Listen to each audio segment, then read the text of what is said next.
Board exam के teacher को नहीं पता कि तुम एवरेज स्टूडेंट हो या टॉपर, उसे ये भी नहीं पता कि तुम्हें कितना अच्छे से पेपर आता है। उसके लिए सिर्फ तुम एक रोल नंबर हो। इसलिए जितना अच्छे से पेपर को प्रेजेंट करोगे उतने ही अच्छे मार्क्स मिलेंगे। लेकिन अच्छे से पेपर प्रेजेंट करा कैसे जाता है, यानी कि पेपर को अच्छे तरीके से ढंग से लिखा कैसे जाता है, इसी के बारे में जानेंगे आज की वीडियो में। नमस्कार दोस्तों, मेरा नाम है आकाश कुमार और स्वागत है आप सभी का मेरे इस यूट्यूब चैनल पे। आज मैं मेनली ऐसे 5 तरीकों के बारे में बात करूंगा जिससे आपकी आंसर राइटिंग काफी अच्छी हो जाएगी, आपका पेपर प्रेजेंटेशन भी काफी बेहतर हो जाएगा। और अगर इसे सीख लिया ना, तो जहां आपके मार्क्स 70 आने वाले थे ना, वो 80 में बदल जाएंगे।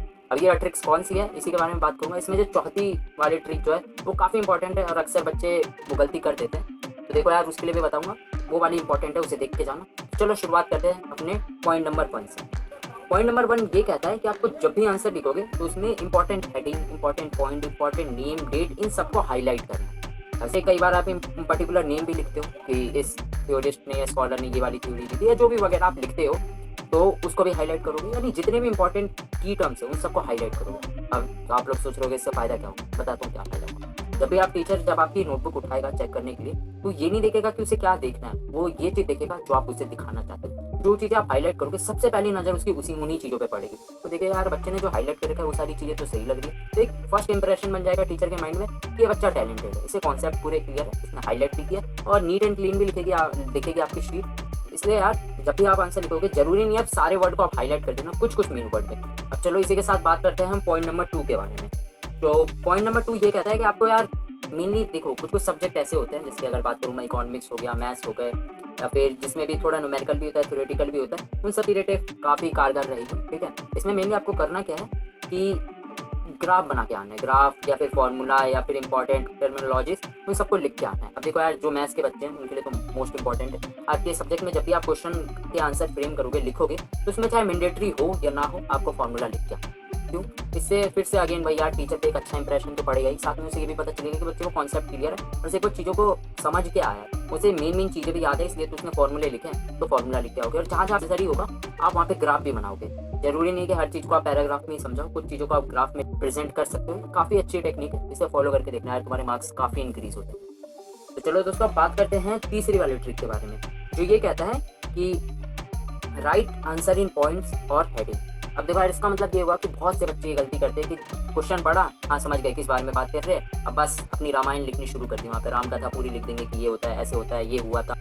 यही होती है सबसे बड़ी गलती। इस चक्कर में आपने जितनी भी नॉलेज है ना, जो भी आप लिख के आ रहे हो, कोई फर्क नहीं पड़ता टीचर को। वो आंसर देखेगा, कहेगा हाँ कुछ लिखा है, बस इसको थोड़े मार्क्स दे दो, हटाओ।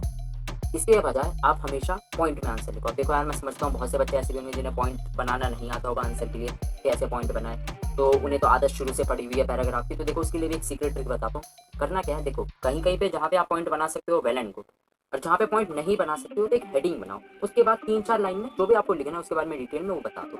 फिर एक नेक्स्ट हेडिंग बनाओ, 3-4 लाइन में उसे समझाओ, फिर नेक्स्ट हेडिंग पे जाओ। ऐसे करके अगर 6 मार्क्स का क्वेश्चन है तो 3 से 4 हेडिंग काफ़ी है। ठीक है, हेडिंग लिख के आना है। अब ये सिर्फ हेडिंग लिख के अगर सोच रहे हो मार्क्स पूरे मिल जाएंगे, नहीं भाई, हेडिंग लिखोगे, उसके बाद उससे थोड़ा सा मतलब एक स्मॉलर वे में समरी दे दोगे कि वो हेडिंग क्या बताना चाहता है। ठीक है, इतना करोगे, ये काफ़ी अच्छा इंप्रेशन पड़ेगा टीचर पे, और उसे ना पूरे डिटेल में जाने की जरूरत नहीं है। वो बस हेडिंग देखेगा, कहेगा हाँ रिलेवेंट है हेडिंग, और 2-3 लाइन पढ़ेगा आपकी, समझ जाएगा कि इसमें मेन बातें लिखी है। कुछ बच्चे ये भी करते हैं कि गाने लिखे आ जाते हैं, वो समझ जाएगा कि गाने तो नहीं लिखे, मेन बात लिखी, आपको मार्क्स देगा। यार चलो बात करते हैं पॉइंट नंबर 4 के बारे में, और जो सबसे बड़ी गलती करते हो यार तुम लोग। पॉइंट नंबर 4 ये कह रहा है कि आप लोग हैंड राइटिंग पे ध्यान नहीं देते। मैं यहाँ पे नहीं कह रहा हूँ कि अपनी कॉपी को एकदम विश्व सुंदरी बना दो, एकदम सुंदर कर दो, उसे जो मतलब टीचर भी देखे तो एकदम मोहित हो जाए, वैसी वाली बात नहीं कर रहा हूँ मैं।